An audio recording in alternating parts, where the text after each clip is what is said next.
আমার দৃষ্টিতে ইসলামী চিন্তা ও গবেষণা ইনস্টিটিউটের একটি বড় বিশেষত্ব হলো আমাদের প্রতিটি চিন্তাকেই ইসলামের উসুল ও মূলনীতির আলোকে সুসংগঠিত করা। প্রযুক্তির এই যুগে প্রতিদিনই আমরা অসংখ্য তথ্য, তত্ত্ব, মতামত ও ব্যাখ্যার সম্মুখীন হচ্ছি। কিন্তু কোন চিন্তাটি কোন ভিত্তির ওপর দাঁড়িয়ে আছে, কোন ধারণাটি কোন সময় ও সমাজ থেকে এসেছে, কিংবা সেই চিন্তাটি আমাদের মাটি ও মানুষের বাস্তবতায় কতটা প্রাসঙ্গিক, এই প্রশ্নগুলো করার ক্রিটিক্যাল দৃষ্টিভঙ্গি সম্পূর্ণ আলাদা বিষয়। আর ইসলামী চিন্তা ও গবেষণা ইনস্টিটিউট হচ্ছে এই দৃষ্টিভঙ্গি তৈরিরই একটি জায়গা। একই সাথে ইসলামী সভ্যতা, ইসলামী জ্ঞান ও তার উসুল সমূহের আলোকে সামগ্রিক একটি চিন্তার পদ্ধতি তুলে ধরাটাও ইনস্টিটিউটের অনন্য একটি ক্ষেত্র। নিছক কর্পোরেট শিক্ষা প্রতিষ্ঠানের মতো ছাত্র শিক্ষকের জ্ঞান আদান প্রদানের কোনো প্রতিষ্ঠান না। কেননা জ্ঞান হয়তো যে কোনো জায়গা থেকে শেখা সম্ভব, কিন্তু সেই জ্ঞান আচরণে, আখলাকে কিংবা দায়িত্ববোধে কোনো পরিবর্তন না আনলে তার পূর্ণতা আসে না। আমাদের ইনস্টিটিউটের কার্যক্রম শুধু জ্ঞান আদান প্রদানের মাধ্যমেই সীমাবদ্ধ থাকে না, বরং একত্রে চিন্তা করা, একত্রে বিভিন্ন উদ্যোগ ও আয়োজন, ভ্রাতৃত্ব, সকলে মিলে জ্ঞানের আন্দোলনকে কেন্দ্র করে কাজ করা। আমার দৃষ্টিতে ইনস্টিটিউট এই বিষয়গুলো শেখারও এক অসাধারণ পাঠশালা। যখন নারীদেরকে হাকিকত নির্ভর জ্ঞান থেকে দূরে রাখার জন্য সর্বাত্মক চেষ্টা চালানো হচ্ছে, তখন আমাদের ইনস্টিটিউট নারীদেরকেও জ্ঞানের এই আন্দোলনে শরিক করা এবং সভ্যতা বিনির্মাণের এই যাত্রায় আমাদের সরাসরি ভূমিকা নিশ্চিত করার এক বাস্তব প্রয়াস হিসেবে ভূমিকা পালন করছে। এখানে নারীদের জন্য শুধু কথা বলা হয় না, বরং তাদের জন্য বিশেষ কোর্স ও কার্যক্রম পরিচালিত হচ্ছে এবং ইনস্টিটিউটের অর্ধেকের বেশি শিক্ষার্থীও নারী। এ কারণেই আমার কাছে এই ইনস্টিটিউট কেবল একটি শিক্ষা প্রতিষ্ঠান নয়, বরং এমন এক পরিসর যেখানে নারীর জ্ঞান চর্চা, অংশগ্রহণ ও নির্মাণমুখী ভূমিকা সত্যিকার অর্থেই গুরুত্ব পায়। ইনস্টিটিউট আমার কাছে এমন একটি প্রতিষ্ঠান যেখানে ইসলামী সভ্যতার জ্ঞান ভাণ্ডারের বিশালতাকে নতুনভাবে জানা ও বোঝার সুযোগ তৈরি হয়। অতীতকে শুধুমাত্র গৌরবের স্মৃতি হিসেবেই দেখা নয়, বরং সেই জ্ঞান ও সভ্যতার ধারাকে বর্তমানের সঙ্গে যুক্ত করে ভবিষ্যতের সম্ভাবনা হিসেবে ভাবতে শেখাটা এখানে গুরুত্বপূর্ণ। বিশেষভাবে বললে তরুণদের মনে জ্ঞান চর্চা, আত্মপরিচয় এবং সভ্যতার পুনর্জাগরণের যে আকাঙ্ক্ষা, সেটিকে তৈরি করার যে চেষ্টা, এটি আমার কাছে এই ইনস্টিটিউটের অর্থকে আলাদা করে তোলে। আমি দৃঢ়ভাবে বিশ্বাস করি যে জ্ঞান ও সভ্যতার পুনর্জাগরণে পুরুষদের পাশাপাশি নারীদের ভূমিকাও সমানভাবে গুরুত্বপূর্ণ। একটি ডানাওয়ালা পাখি যেমন উড়তে পারে না, সমাজের অর্ধেক জনসংখ্যাকে বাদ দিয়েও এই যাত্রাকে এগিয়ে নেওয়া সম্ভব নয়। আমাদের ইনস্টিটিউটে এই জ্ঞানযাত্রায় নারীদের উপস্থিতি কোনো আলাদা অনুষঙ্গ নয়, বরং স্বাভাবিক ও গুরুত্বপূর্ণ অংশ। ফলে ধর্মতাত্ত্বিক প্রান্তিকতা ও পাশ্চাত্যের ভারসাম্যহীনতা থেকে মুক্ত হয়ে ইসলামী সভ্যতার জ্ঞান ও ঐতিহ্যের সঙ্গে সংযুক্ত থেকে সমকালকে বুঝে এবং ভবিষ্যতের জন্য নারীদের বিকশিত হয়ে ওঠার যে পরিবেশ তৈরি হয়েছে, সেটি আমার কাছে এই ইনস্টিটিউটকে বিশেষ অর্থবহ করে তোলে।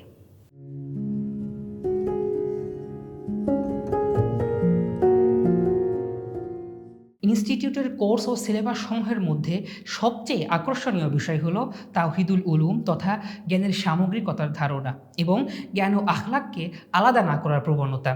আমাদের আধুনিক শিক্ষায় বিশ্বাসায়ন অনেক সময় সামগ্রিকতাকে আড়াল করে দেয় কিংবা সামগ্রিকতা থেকে আমাদেরকে বিচ্ছিন্ন করে ফেলে। কিন্তু ইসলামী চিন্তা ও গবেষণা ইনস্টিটিউটে কখনোই দিন, সমাজ, ইতিহাস, দর্শন, সংস্কৃতি কিংবা অর্থনীতিকে একেবারে বিচ্ছিন্ন দ্বীপ হিসেবে দেখা হয় না।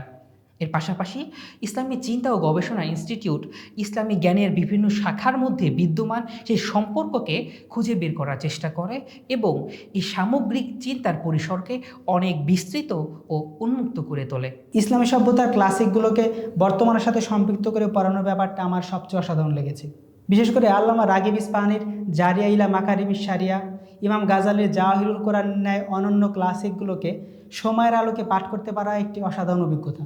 বিশেষভাবে আমরা যেভাবে ভাবি যে প্রায় 1000 বছর পূর্বে লেখা একটি গ্রন্থ এখন কী বা প্রাসঙ্গিকতা থাকতে পারে, সেখানে ইনস্টিটিউটের এই দার্সগুলো আমাদের জন্য চিন্তার এক নতুন দ্বার উন্মোচন করেছে। ইনস্টিটিউটের সিলেবাসের একটি অসাধারণ দিক হলো এর বহুস্তর ভিত্তিক হওয়া, অর্থাৎ পাঠচক্র, সেখান থেকে 1 বছর মেয়াদি তাকদিম কোর্স, এরপর মুতাফাক্কির কোর্স। এই ধাপে ধাপে আগানোটা শিক্ষার্থীদেরকেও সামগ্রিকভাবে বিকশিত করে তোলে, কারণ একটা নতুন চিন্তাকে ধাপে ধাপে বোঝানোটা অনেক বেশি জরুরি। এই দিক থেকে ইনস্টিটিউটের সিলেবাস ও ক্লাসের বিষয়টা আমার খুবই বাস্তবভিত্তিক মনে হয়েছে।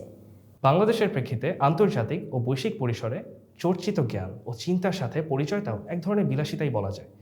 ইনস্টিটিউটের এক্ষেত্রে একটি অসাধারণ দিক হচ্ছে বৈশ্বিক জ্ঞান চর্চার সাথে আমাদেরকে সংযুক্ত করা, সর্বশেষ হালনাগাদ বা আপডেটেড জ্ঞানের সাথে পরিচয়, আন্তর্জাতিক মানের শিক্ষকদের থেকে দার্স গ্রহণ এবং তাদেরকে সরাসরি প্রশ্ন করার যে সুযোগ, পাশাপাশি শুধু তাই নয়, 4টি ভাষায় নিয়মিত ভিত্তিতে ক্লাসের আয়োজন এক অর্থে ইনস্টিটিউটের দার্স ও ক্লাসসমূহকে অসাধারণ বহুমাত্রিকতা বা মাল্টিডিমেনশনালিটি দিয়েছে।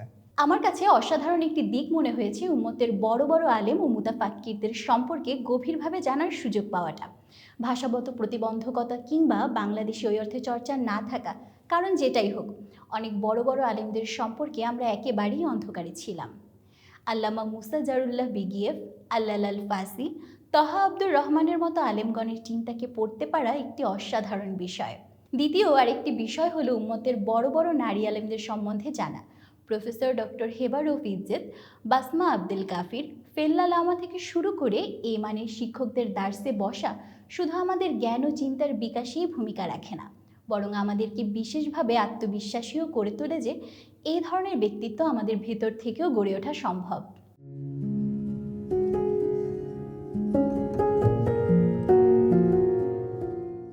ইসলামী চিন্তা ও গবেষণা ইনস্টিটিউটের সবচেয়ে গুরুত্বপূর্ণ দিক হলো জ্ঞান ও সভ্যতার পুনর্জাগরণের চিন্তাকে আমাদের যুব মানুষে গেঁথে দেওয়া। আমাদের এই ইনস্টিটিউট উসুল সমৃদ্ধ এবং আখলাক দ্বারা সজ্জিত ইসলামী জ্ঞানের কালোত্তীর্ণ একটি দৃষ্টিভঙ্গিকে তুলে ধরার জন্য যুবকদের মাঝে সাপ্তাহিক দার্স, শিক্ষা ক্যাম্প ও উন্মুক্ত সেমিনারের মাধ্যমে জ্ঞান ও আখলাকি চেতনা ভিত্তিক একটি পরিবেশ তৈরির প্রচেষ্টা চালিয়ে যাচ্ছে। শুধুমাত্র তাত্ত্বিকই নয়, বরং জীবনের সাথে সম্পর্কিত একটি শিক্ষা পদ্ধতি জাতির সামনে তুলে ধরারও প্রচেষ্টা চালিয়ে যাচ্ছে। এই সামগ্রিক কার্যক্রমের মাধ্যমে তরুণদের জন্য উপযোগী ভাষা এবং তরুণদের জন্য উপযোগী পন্থায় ধারাবাহিকভাবে জ্ঞান ও চিন্তা চর্চার যে কার্যক্রম ইনস্টিটিউট জারি রেখেছে, এর মাধ্যমে বাংলাদেশের জাতীয় মান উন্নয়নে অত্র ইনস্টিটিউট অত্যন্ত প্রভাবশালী ভূমিকা রাখবে বলে আমি দৃঢ়ভাবে বিশ্বাস করি। বিশেষভাবে আমরা যেভাবে ভাবি যে প্রায় 1000 বছর পূর্বে লেখা একটি গ্রন্থের এখন কী বা প্রাসঙ্গিকতা থাকতে পারে, সেখানে ইনস্টিটিউটের এই দার্সগুলো আমাদের জন্য চিন্তার এক নতুন দ্বার উন্মোচন করেছে। ব্রিটিশ একাডেমির একটি বিশেষ দিক হলো ওয়েস্টের জ্ঞানকে একমাত্র জ্ঞান ও বিশ্বজন হিসাবে উপস্থাপন করে একে সর্বক্ষেত্রে চাপিয়ে দেওয়া। এর ফলে এই জ্ঞানে শিক্ষিত শ্রেণী দেশ, সমাজ ও জনগণ থেকে বরাবরই বিচ্ছিন্ন থাকে। যারা দেশকে কেন্দ্র করে কাজ করার চেষ্টা করে তারাও পশ্চিমা মেথড ব্যবহার করার কারণে কোনো সমাধানে পৌঁছাতে পারে না। ইসলামকে কেন্দ্রে রেখে এবং নিজ সমাজকে জ্ঞানের উৎস ও বিষয় হিসাবে গ্রহণ করে জ্ঞান চর্চার যে চিন্তা ইনস্টিটিউট হাজির করেছে, আমি মনে করি এই বিষয়টি একই সাথে আমাদের জাতি হিসাবে আমাদেরকে অনেক সমৃদ্ধ ও শক্তিশালী করবে এবং চিন্তাগত অধীনতা থেকে বেরিয়ে আসতে সহযোগিতা করবে। জাতীয় জাগরণে শুধু আবেগ ও চেতনা নয়, নিজের সমাজকে গভীরভাবে বোঝা এবং তার সমস্যার নিজস্ব সমাধান তৈরি করার সক্ষমতাও প্রয়োজন। ইনস্টিটিউট মানুষ, সমাজ, সংস্কৃতি, রাজনীতি, দর্শন ও ধর্মীয় পরিমণ্ডলের বিভিন্ন সংকটকে গবেষণার বিষয় হিসেবে সামনে আনছে এবং সেগুলোর কারণ ও সম্ভাব্য সমাধান নিয়ে কাজ করছে। এই প্রচেষ্টা আরও বিস্তৃত হলে ভবিষ্যতে ইনস্টিটিউট এমন একটি জ্ঞান কেন্দ্র হয়ে উঠতে পারে যেখান থেকে দেশের বাস্তবতা বিবেচনায় নতুন চিন্তা, কার্যকর প্রস্তাব ও দীর্ঘমেয়াদী দিক নির্দেশনা তৈরি হবে, যা জাতীয় জাগরণে একটি শক্ত ভিত তৈরি করতে পারে। বাংলাদেশের জাতীয় জাগরণে ইনস্টিটিউটের সবচেয়ে গুরুত্বপূর্ণ ভূমিকা হলো একটি জীবন্ত জ্ঞানের সংস্কৃতি বা কালচার তৈরি করা, যেখানে পড়াশোনা শুধুমাত্র সার্টিফিকেট বা পেশাগত প্রস্তুতির মধ্যে সীমাবদ্ধ না থেকে সমাজ, ইতিহাস, চিন্তা ও সভ্যতাকে বোঝার মাধ্যম হয়ে ওঠে। একই সঙ্গে বৈশ্বিক জ্ঞান পরিসরের সাথে সংযোগ তৈরি করে বিশ্বের বিভিন্ন চিন্তা, অভিজ্ঞতা ও গবেষণাকে আমাদের নিজস্ব বাস্তবতা ও সমাজের আলোকে পাঠ করার সুযোগ তৈরি হচ্ছে। আর এই পুরো প্রক্রিয়ায় দেশের চিন্তাশীল ও দায়িত্বশীল তরুণদের একত্রিত করা বিশেষ গুরুত্বপূর্ণ, কারণ জাতীয় জাগরণ শেষ পর্যন্ত এমন একটি প্রজন্মের হাতেই সম্ভব যারা আত্মসচেতন এবং ভবিষ্যৎ নির্মাণে প্রস্তুত। ভবিষ্যতে এই 3টি ক্ষেত্র আরও বিস্তৃত করা গেলে ইনস্টিটিউট বাংলাদেশের জাতীয় জাগরণে একটি শক্তিশালী কেন্দ্র বা মার্কাজ হয়ে উঠতে পারে। আমার কাছে ইনস্টিটিউটের কাজের সৌন্দর্যটা এখানেই। এটি দেশের জ্ঞানী মানুষদের চিন্তা ও অভিজ্ঞতাকে নতুন প্রজন্মের কাছে পৌঁছে দেওয়ার একটি সেতু তৈরি করেছে। নিয়মিত সেমিনারে দেশের আলিম, গবেষক, স্কলারদের কথা শোনার সুযোগ যেমন তৈরি হচ্ছে, তেমনি বিশ্ববিদ্যালয়, মাদ্রাসা ও বিভিন্ন শিক্ষা প্রতিষ্ঠানকে ঘিরেও তরুণদের মধ্যে পড়া, ভাবা ও প্রশ্ন করার একটি পরিবেশ গড়ে উঠছে। ফলে জ্ঞান চর্চা এখানে কেবল কিছু মানুষের মধ্যেই সীমাবদ্ধ থাকছে না, বরং ধীরে ধীরে একটি বৃহত্তর প্রজন্মের মধ্যে ছড়িয়ে পড়ছে। আমার মনে হয় এই ধারাবাহিক কাজই ভবিষ্যতে বাংলাদেশের জাতীয় জাগরণের জন্য প্রয়োজনীয় চিন্তা, আত্মবিশ্বাস ও মানুষ তৈরি করতে সবচেয়ে বড় ভূমিকা রাখবে।